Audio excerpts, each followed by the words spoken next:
Hello, and welcome to this episode of the Skift Meetings podcast, the podcast for curious event professionals. My name is Andrea Doyle, and I am the executive editor of Skift Meetings. In this episode titled Event Strategist with Intention, I have the pleasure of speaking with Nicola Kastner, the founder of the Event Strategist. We discuss things like one of the best programs Nicola ever planned, which was the SAP Sapphire in Orlando, her light bulb moment when she realized the events industry was for her, how she uses data to help her in a career, what she learned as an attendee of the TED conference in Vancouver, the big difference between the business of events and the events business, and how sustainability and business outcomes have to become intertwined. I hope you enjoy listening to this conversation, and I invite you to check out other episodes of the Skift Meetings podcast with tips and insights from today's most influential event professionals.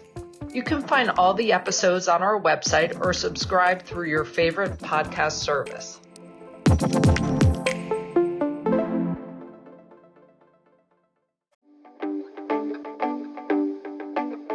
Now for a word from our sponsors, PHL Life Sciences, a division of the Philadelphia Convention and Visitors Bureau. Host your convention or trade show in Philadelphia, one of America's leading life sciences hubs. PHL Life Sciences, the first and only CVB division of its kind, will connect you to the professionals at the forefront of your industry and to a culture you can only find in Philadelphia. A city known for its rich history that's forging a bright future, Philadelphia challenges the expected and defies convention. A world of discovery is waiting. Visit phlife.com to learn more.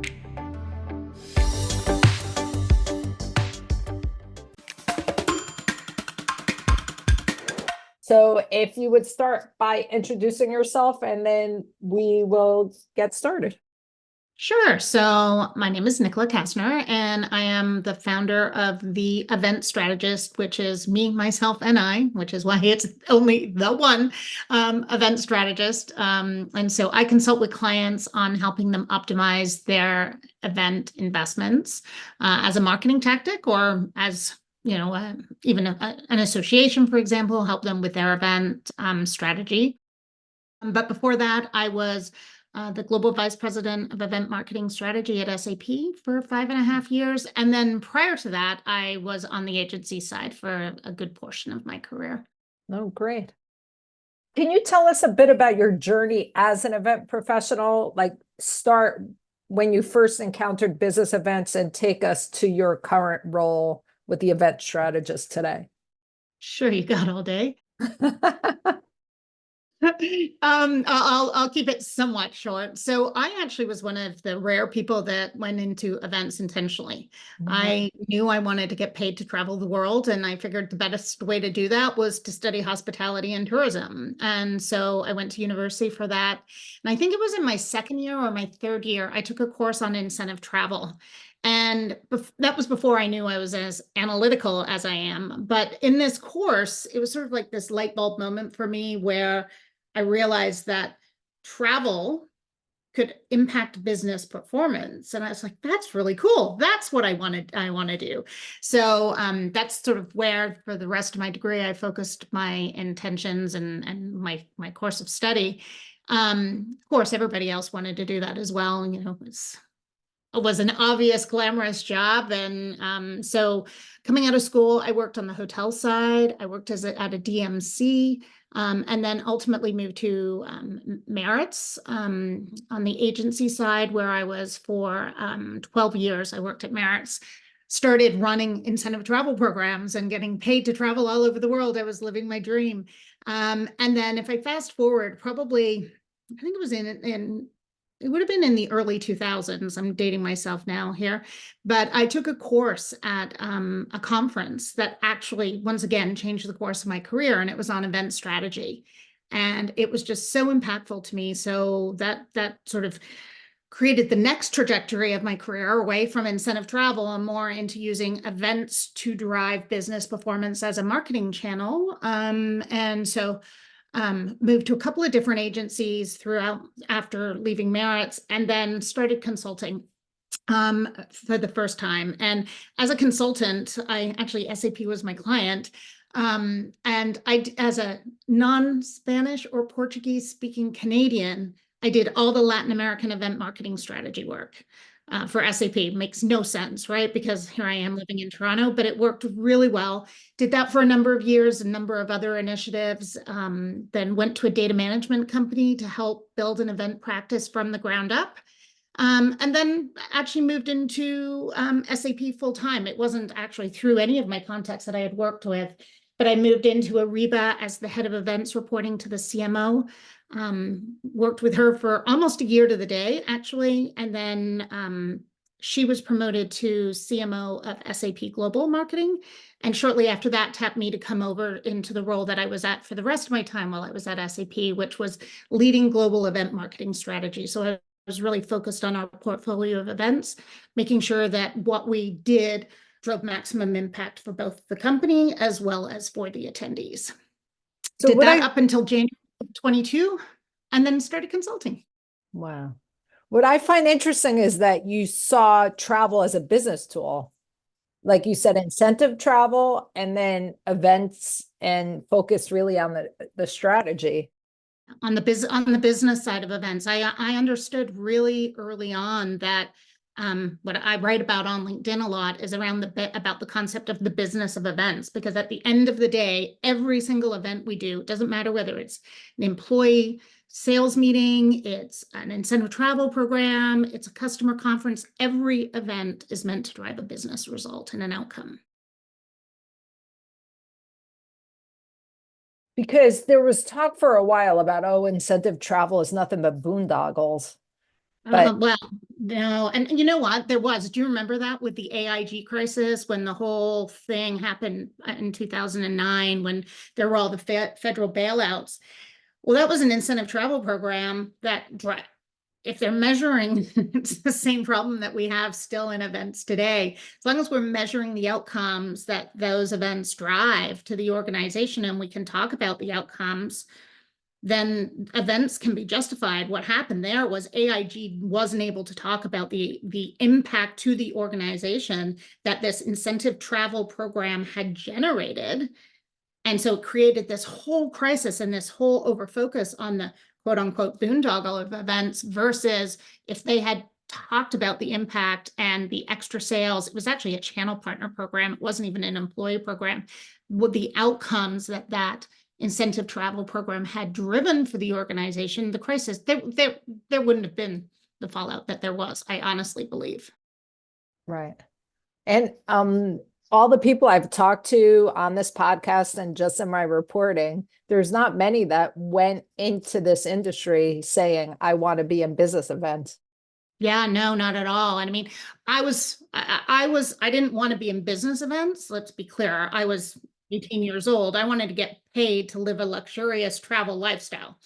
And so I figured what I could do was, this was back in the day when you'd have like those brochures where like they'd have package holidays, and all the packages would be put together, and you'd pick your hotel, and the package was all put together. That was what I wanted to be. That was my career aspiration when I went in. But it wasn't until I took this incentive travel course, I was like, actually, I think that sounds better. So you've organized lots of events. Is there one that stands out in your mind as one that you're most proud of? Yeah, I think probably, well, there's lots, and there's been a lot of amazing experiences that I've been able to create and be part of creating. But I'd say Sapphire 2019 was probably one of the pinnacles for me. That's SAP's largest event. 2019 was the last year I ran it in person, and I say it was not I mean, this event was 25,000 people. It was a ton of people and work. I think we had something like 35 work streams. The content team alone was 120 people on this program. It was massive. I think about 5,000 employees we had calculated at one point worked on this program. So when I say I'm talking the collective I, or the we. And that program was really amazing. We had I had partnered with the head of content marketing at SAP. I'd been given the opportunity and asked by the CMO to reinvent it. And I knew in order to do that, we needed to lead with content. I always say, like, it doesn't matter how pretty the picture frame is, it's inside what's inside that counts. It's the picture. And the same with an event. Content is critical. So I had reached out to him and asked him to partner with me on creating this event and reinventing this event. And he was very smart because Sapphire was important to our business. I was always amazed at how often our executives referenced it throughout the year. And so he jumped at the opportunity. And so we actually were able to create an event that was focused on driving outcomes and solving challenges that our clients were all of them faced, no matter the industry, because, if it's SAP, for people that don't know who SAP is, it's an enterprise software company with software that serves all different areas of the business. So IT, marketing, sales, finance, customer experience, procurement, basically the entire enterprise. The software would serve different functions of it. So to try and create an event that added value for all those distinct audiences, we had to find something that was common across all of them. And it was these business outcomes that we narrowed it down to eventually, and built the entire design of the event around that. We used to say that Sapphire had become the grocery store of SAP product, and we expected our customers to wander the aisle with the recipe in hand to try and figure out which pieces solve their problems. And, we picked up on sort of the curation economy perspective and said, well, we're going to bundle it all together. So we're going to give them the Blue Apron experience, keeping with the recipe analogy here, and bundle all of the different solutions and the partner ecosystem and so forth together in order to solve their business challenges and outcomes. Wow, that's great. Yeah, it was a great event. And I mean, it didn't hurt that our closing concert was Lady Gaga. So that was pretty epic. It was awesome. And where was that held? In Orlando. Wow. Yeah, and the Sapphire show floor, it's always been, well, I think it's been there since 2006 or something like that. But for context, the Sapphire show floor is all one space. So everything happens within the convention center. It's 1 million square feet of continuous space. We actually ran out of space. We had to build a tent for the dining, for the dedicated dining area, because we didn't have enough space. But within that footprint, there was the meeting center, there was the partner ecosystem, there was the keynote theater, there were all of the session theaters, there were all the sponsors, all of our content, all of our demo pods, and there were like 200 and something of our demo pods alone, and same amount of sponsors. So it was huge, massive space.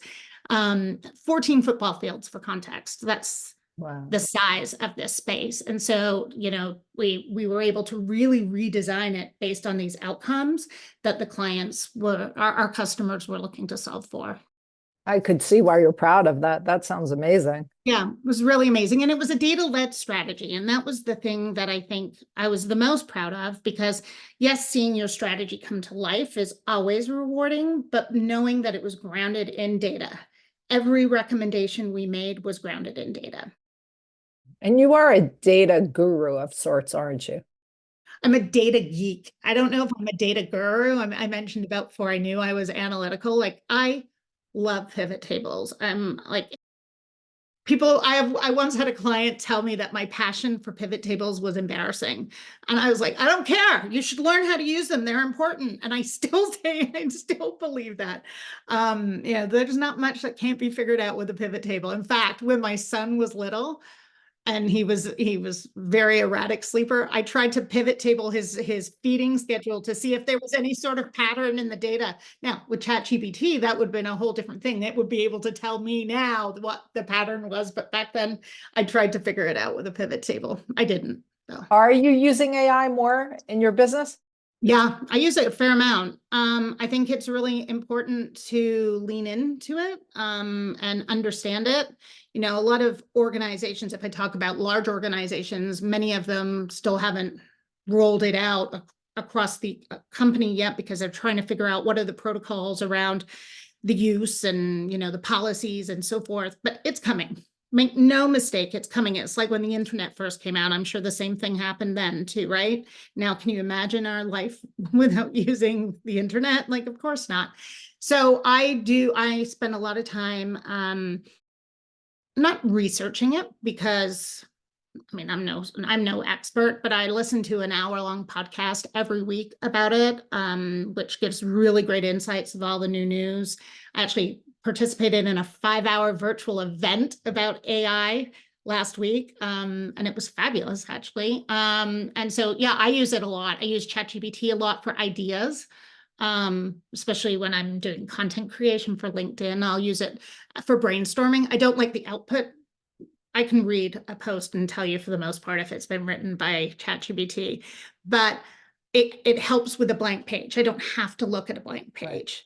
Right. So I don't use it for data analysis, because I'm working with customers' data, and they're not going to want me feeding it into a tool where we don't know where it goes today and what, how it will get used. So haven't used it for data analysis yet, but I think what we're going to see is there's AI, which is this generative AI, like ChatGPT, but AI is going to start to be implemented into almost every single tool we use on a day-to-day basis, if it isn't already.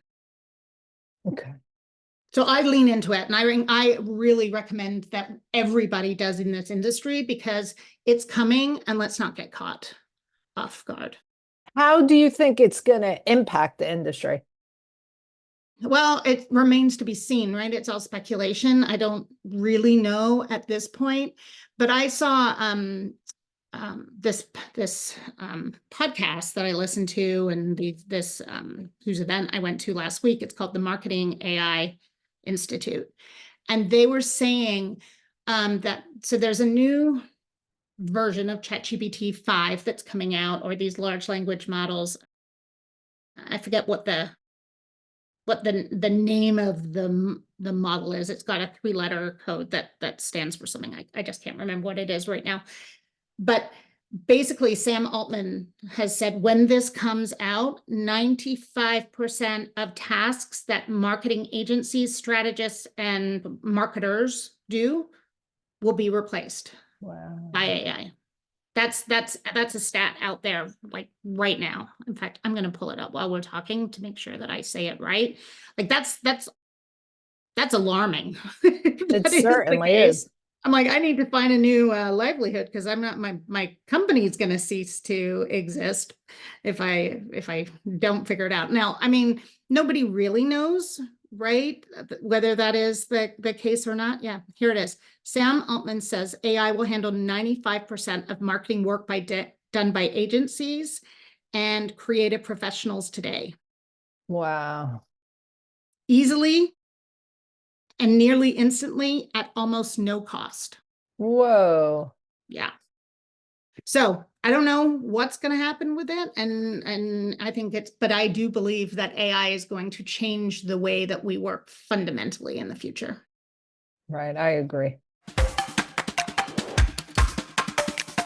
Are you ready to celebrate your successes in the world of meetings and events? The Skift Meetings Awards are back for 2024, recognizing the most innovative business events companies across 15 categories, and we want you to be a part of it. Winners will feature on Skift Meetings, sending a clear signal to events professionals around the world that these are partners they can rely on. The final deadline for submissions is June 11th. We encourage you to start your submission today to secure the best entry rates. For more information and to start your submission, head to live.skift.com.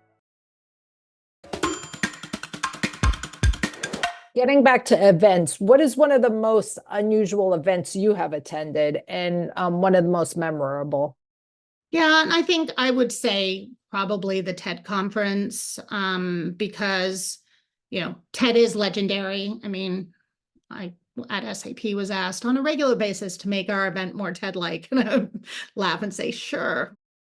And you went to the TED conference in Vancouver. I went to the TED conference. So after I left SAP and I started my own business, I didn't have to justify the expense to anybody other than my bookkeeper or myself. And so I applied to go, and I was accepted, and attended last April in Vancouver. And it was everything I expected and more. It was, I mean, it was expensive, I'll tell you that. But it was worth every single penny. The people I met were incredible. Everyone was very, very welcoming. There were all these like people, like I went on a tour to Granville Island, like it was a foodie tour. And the guy sitting behind me was the COO of Steven Spielberg's studio. Like, and I'm like, one of us is not like the other. You know, all these people from all different industries, really, really senior people, but everybody was so kind and welcoming. But the way that they created the experience was what was so impactful to me. So I think probably, and I know Monique talked about it on the podcast last week, but you know, when you checked in, when I walked into the convention center, there was a lady standing at the bottom of the stairs with an iPad, and she said, "Hi, what's your name?" And I told her my name, and you'd had to upload your photo and some information about you before, like, you know, like ask me about was the question, and you had to put 2 or 3 things that people you could talk about. So they had my photo. So I figured they were just verifying that it was me before they let me up into the more secure area of the conference to go pick up my registration badge, and I'd go stand in line like you do at every other conference. No, by the time I got to the top of the stairs, there's maybe 15 stairs. By the time I got to the top of the stairs, someone was standing there with my bag, with my name badge, and said, "Nicola, welcome to TED." Wow. And I was like, whoa, that's crazy. Like, you know, just from an impactful first impression, right? Like it's just really amazing. Other things that they did were, I remember there was always photographers all around, like there always is at events. But I was in this WhatsApp group of the community had sort of self-created. So I had friends before I even got there. So we met up at the welcome reception and hung out the rest of the week, which I thought was really impactful as well. But one in the group one morning, someone said, "Hey, did you guys was my picture on your recap email that you got this morning?" And everyone in the group was like, "No, mine was on my picture was on mine, and my picture was on mine." Wow. They personalized every single email with Wow. your picture because they had your picture, right? Facial recognition, they could match it through the systems in their of any photos that they had taken, and were able to personalize that email. The amount of buzz that created, just from a surprise and delight moment from just within the chatter, to be able to see that real firsthand and hear how impressed people were by it, I was like, is brilliant. I mean, there's just so many different examples that I could give, but it was such a unique experience and such an honor for me to go. It was a bucket list item. And I mean, I wish I could go back again this year. I can't, but you know, I created a lot of great friendships that I still stay in touch with those people still to this day. And you know, lessons that'll last a lifetime, that's for sure. And the industry is always a buzz with creating a sense of belonging. And it seems like they really did that before you even got on site. Yeah, they did. They did. Well, and I think part of it was the mindset of the community itself, because these WhatsApp groups, I was invited to a TED for Women WhatsApp group, and there were like, I don't know, 2,000 people in there. That became overwhelming. So we created sort of a spin-off first timers who's going to the first timers reception group. And I think there was about 45 of us that were in that. And those were the people that I spent my entire week with. Of course, I met other people as well, but you know, those were my foundation. So I went into this event, you know, not knowing a single solitary person other than Monique, and Monique was working.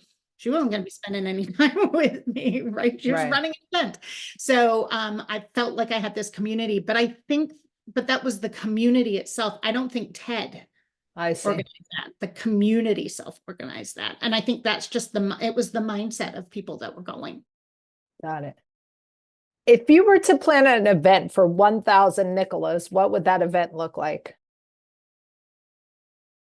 I think it would be lots of fun. There would be lots of wine. Not Chardonnay, because Nicola does not drink Chardonnay. I think What would that event look like? I think it would be about experimenting and learning different things. I love to learn new things. The day I stop learning is the day I probably need to stop working, because I don't know everything. I don't know all the answers. And I really like learning new things. So I think it would be a lot of experimentation. It was like that event where we first met at when we Right. went to the Google XI Institute. The conference or program, whatever we want to call it, like it was just really unique, right? The activations, the experiences they created were really unique and created that a sense of community in all of us as well. And where we really started talking was the color curated cocktail reception. Absolutely. Yeah. That cocktails, go figure. What are the key qualities or skills that you have that you have developed that have helped you become successful?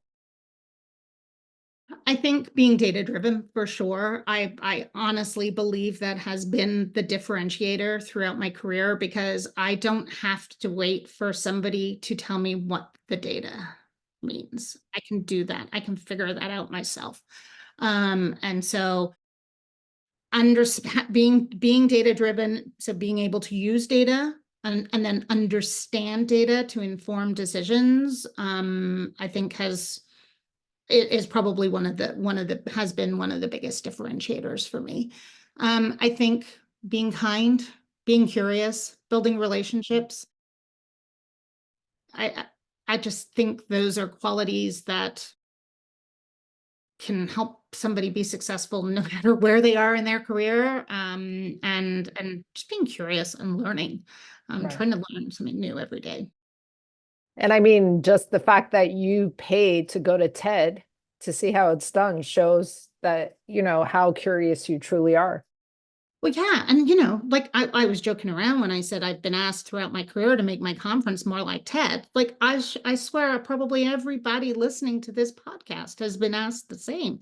Make it more like TED. Well, first of all, make your content a hell of a lot better than it is, right? The content process at TED is another thing too that I think everybody should read about and learn about. If you go to the TEDx, one of the TEDx websites, they tell you, as TEDx organizers, there's guides that they provide on how to curate the content. And it's not content management, it's content curation. And I think they're two distinctly different things.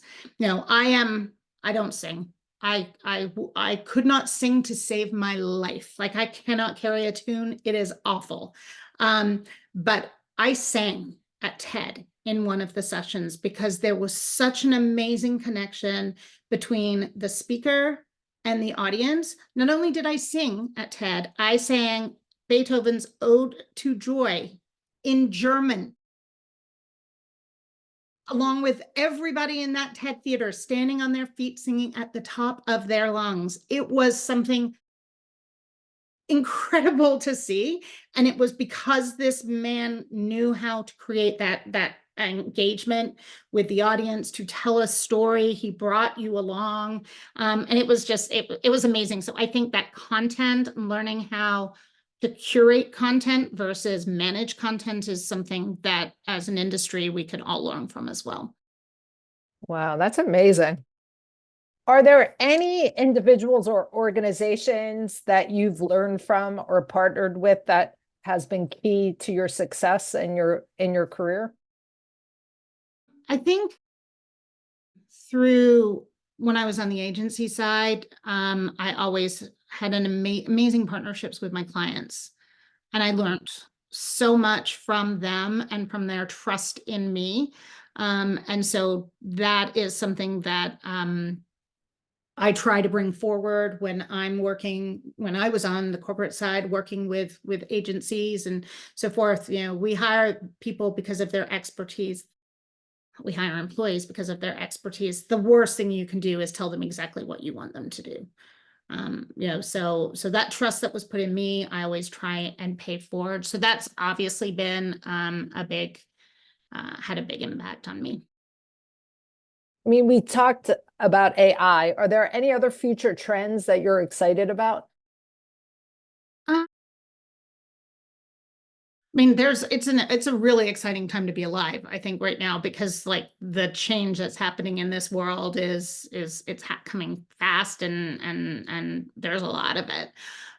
From an events perspective, I am thrilled that the conversation is starting to change a bit around events for driving business impact, events for purpose, the business of events, as I call it, versus the events business.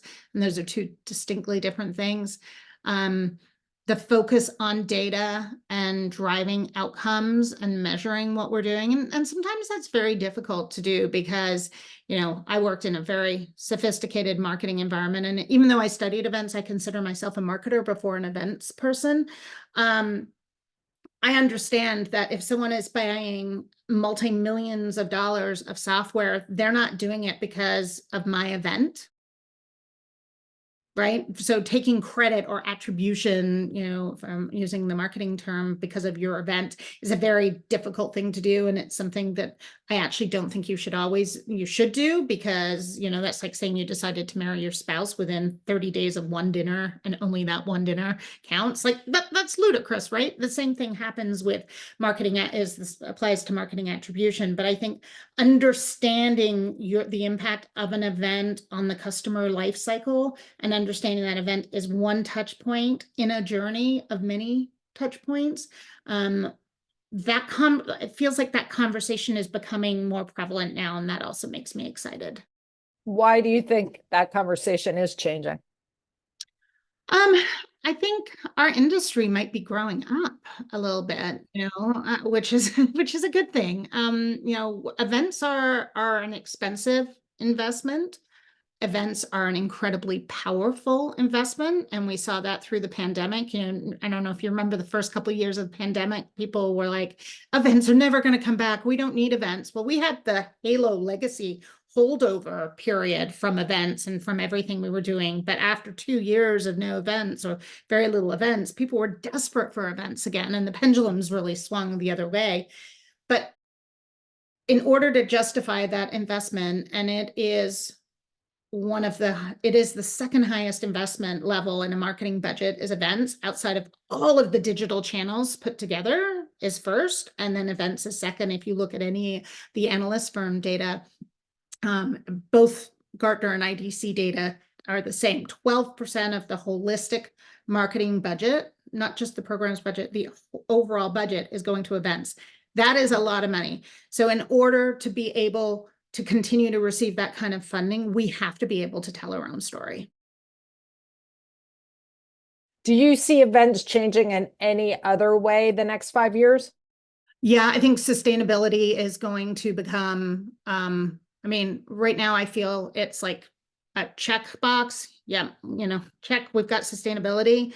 I think we have to be really hyper-focused on this. And I think the combination of sustainability and business outcomes are going to become closely intertwined, because an event is going to have an impact, an environmental impact, right? But if the business impact outweighs the environmental impact, and you can put the right measures in place to offset that impact that you've made, then events will survive. If we can't tell our impact story, if we can't tell the impact story, sustainability is going to push us out of business, because events are non-sustainable. We know that. So we have to tell the combination of the impact story, but we also have to focus on doing better about sustainability and not making it just a checkbox. So I would really encourage everybody to look at the Net Zero Carbon Events Initiative. Super interesting insights about measurement in there. Still early days, but with the intent of events being carbon or net zero by 2050. We got 26 years to figure that out. And that's not to figure it out, to be net zero. And that's the intent of that organization. And with that in mind, data takes on even more importance. Absolutely.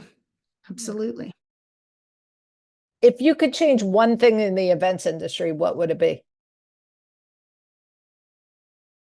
I think a lot of event professionals sort of have a bad, I don't want to say bad reputation, but we're considered, we have always led with, let me take a step back. Event professionals have a tendency to lead in the past to lead with the logistics as a conversation. So the event business versus the business of events. And we all get grouped into logistical party planners. I mean, my mother still thinks I'm a party planner. Come on. After all this time, or wedding plan. I don't even know. I often question her and say, even my kids, what do you think I do? And they don't know. But we get put into this bucket of focusing on logistics and creating really great experiences. And I wish that our business is really hard. And I wish we got the respect that we deserve. Is there anything that keeps you up at night? Yeah. But not really, not about work. Kids are at university. That keeps me up at night. But no, nothing about our industry that keeps me up at night. I sleep well. I like my sleep a lot. I also have narcolepsy. I don't know if you knew that, but so when I go to sleep because I'm not medicated anymore. So I'm out like a light. Is stress a challenge for you? And if so, how do you deal with it? In my own business, no, which is part of the reason why it was time for me to leave the environment that I was in before, because it was big and it was a large pressure cooker. For me now, not as much, because I chose my own path purposely to be able to figure out to work the way that I wanted to do on projects that I wanted to work with people that I want to work with. I don't take every opportunity that comes my direction because I don't want to work 24/7 anymore. I want to have a balance. I want to have a life. And I want to enjoy the people that I'm working with. Right. So I'm really fortunate that I've had the ability to do that in running my own business. Believe me, it's not all like roses and fairy tales, because, when you're running your own business, your own sales and your own finance and your own IT and, business development and doing the work, there's a lot of hats to wear, but it's a much different pace than the one that I came from. So stress isn't as much of an issue. Of course, there are things that create stress when you're everything and all on your own. But it's not anything that like I've had to dealt with before, or that probably many people that are listening are dealing with. So I realize that, and I realize how lucky I am. How do I deal with it though when I am stressed? Exercise is really important. And I garden. I became a gardener during COVID, and it is my happy, happy place. Wow. And isn't that what was on your TED name badge? Yep. It was, so it said, I've got it around here somewhere. Ask me about growing tomatoes. And did people ask you? No. Okay. No, you know what? While it was a good idea, and I get it in the spirit of things, name badges are awkward, especially because they hang right at boob level, for lack of a better word, and someone's going to be staring down. They don't stare down at your name badge. I wish there was just a different way that, like we could make them not so awkward, No, that makes sense. Yeah. Is there anything you think is important for our listeners to know about you that I didn't ask? No, I don't. I think I've told you a lot, probably told you more than I intended on telling you, actually. That's because it's you. When you have a friend that's interviewing you, it's like a whole different conversation, right? No, I think the only thing I would say is I believe very strongly in mentoring and giving back. I mentor a lot of people on a regular basis, and some on an ad hoc basis, but I would encourage everybody that has more experience in the industry to do the same, because I think the more we can share our knowledge, we can help everybody grow, and we can help our industry become even stronger. And as a female leader, do you feel females are breaking the glass ceiling in this industry? In this industry, yes. I mean, Because we're a predominantly female industry, right? Like this is one where we have a lot more females than men in. So if I look at the most senior levels around me, in a lot of cases, they are females. And that makes me very proud. And, marketing as well is quite female driven. I mean, I think we've always got work. We'll always have work to do. I'm proud of my friend Monique for her promotion to a C-level executive. Everybody talked about the guy from Time, but we got our own poster child in Monique as well. And I think we'll start to see more and more people take on those senior roles. But I think the key distinction that I want people to understand is we don't get to be senior C-level executives by focusing on the events business. Right? Logistics are important, but they're not what's going to get you a path to the C-suite at all. So we've got to really focus on the business of events and understanding that events drive business impact and outcomes, and that has to lead the discussion. And that legitimizes the industry as well. Exactly.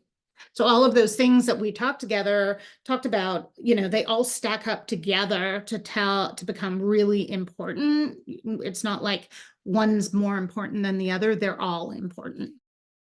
Well, this is great. We always end our podcasts by asking who should be our next guest on this podcast. Yeah. So, I'm thrilled because I was recommended for this, as well by another guest. So, South by Southwest is going on right now. So I would say, I think Joe Rivers. I don't know if you know Joe or follow Joe. He's from Zarnowski.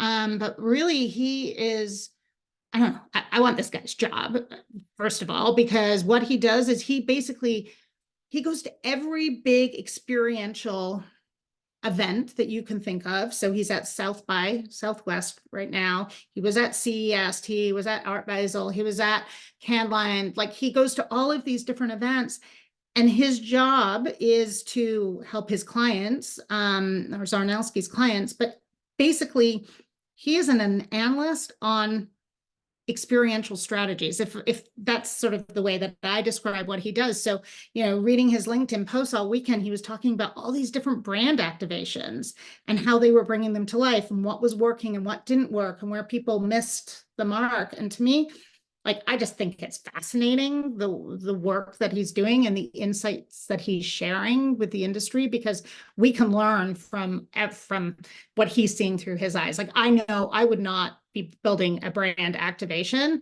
without his insights in the future. So I just think people could find some really I think he would be really interesting, and is probably as different a conversation than me. Mine probably is going to be really boring compared to his, but I just think he could tell some really amazing stories about bringing brands to life.